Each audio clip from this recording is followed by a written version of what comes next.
The mayor of Jindo County, a rural district in South Korea, recently suggested that to address the country's extremely low birth rate, the government could consider bringing young women from countries like Vietnam or Sri Lanka to marry men in rural areas.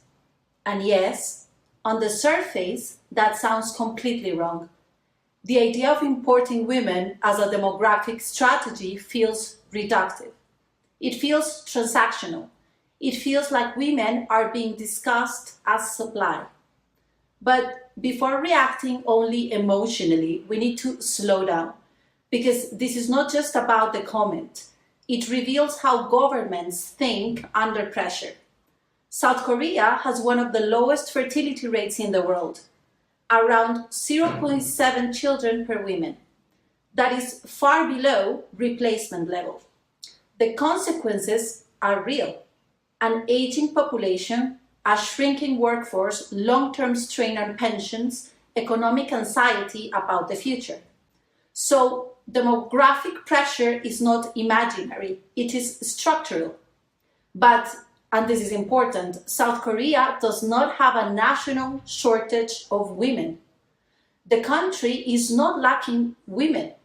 The fertility crisis is not caused by a gender imbalance at the national level.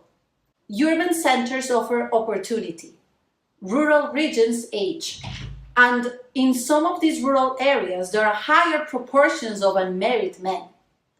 Over the years, this has led to international marriages, particularly between rural Korean men and women from Southeast Asia. Vietnam has been one of the main countries of origin. There have also been marriages involving women from the Philippines, from Cambodia, from China, and others. So cross-border marriage itself is not new. It already exists. The controversy was not about migration. It was about framing migration as a demographic correction. And this distinction matters. When a public official suggests that women can be brought in to increase birth rates, the language shifts the debate. Because fertility decline is not caused by a lack of women. It is caused by structural conditions, high housing costs, intense work culture, long working hours, high education expenses, persistent gender gaps in unpaid care work. Women in South Korea are highly educated. Many delay marriage or choose not to have children because the economic and social trade-offs are significant. And that is structural, not biological, not a supply problem.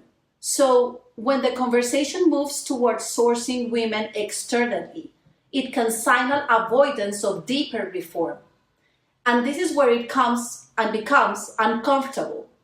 When women are discussed as something that can be sourced, moved, or supplied, they're no longer framed as political subjects. They're framed as demographic instruments.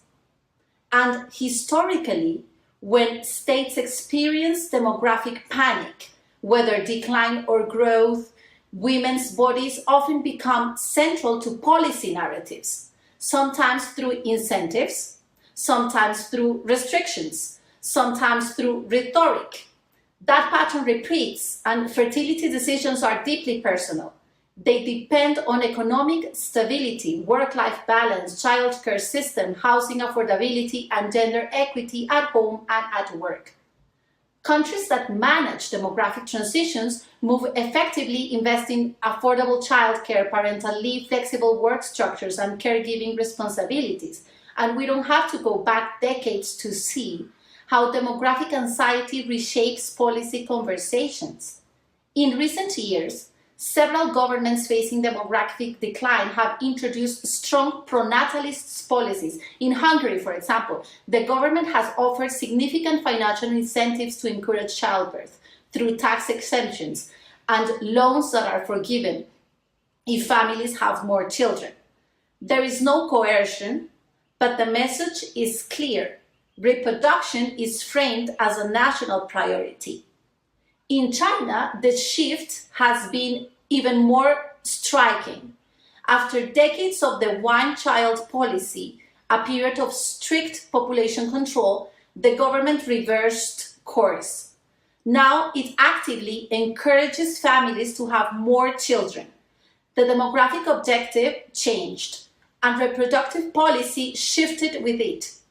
That transition alone shows how closely state priorities and women's reproductive lives can become linked. In Russia, demographic decline has also been described in strategic terms, connected to national strength and long-term survival. Financial incentives have also been introduced. Public messages emphasizes the importance of motherhood in the nation's future. Different political systems, different approaches, but a recurring pattern. When demographic anxiety rises, women's reproductive decisions become politically visible, and that does not mean every demographic policy is oppressive, but it does mean we should pay attention. Because when demographic numbers become a political priority, women's bodies often become policy terrain, and that should make us pause. Demographic policy is legitimate, but reproductive autonomy cannot quietly become conditional on national fear. This is not just about South Korea. Many advanced economies are already deep into demographic transition. That's the case of Japan, Italy, Spain, parts of Eastern Europe. And several Latin American countries are now experiencing rapid fertility decline. They're not yet at the same critical level as South Korea or Japan, but they're clearly entering a phase of accelerated demographic transition. And here is the deeper concern. When demographic pressure rises, governments face difficult choices. But too often, the conversation circles back to women, to women's bodies, to women's reproductive decisions, to women as the variable that must adjust, instead of asking how systems should change. Birth rates can be addressed. Economic systems can be redesigned. But women cannot become demographic tools. And that is the real issue behind this story. I would genuinely like to hear your perspective.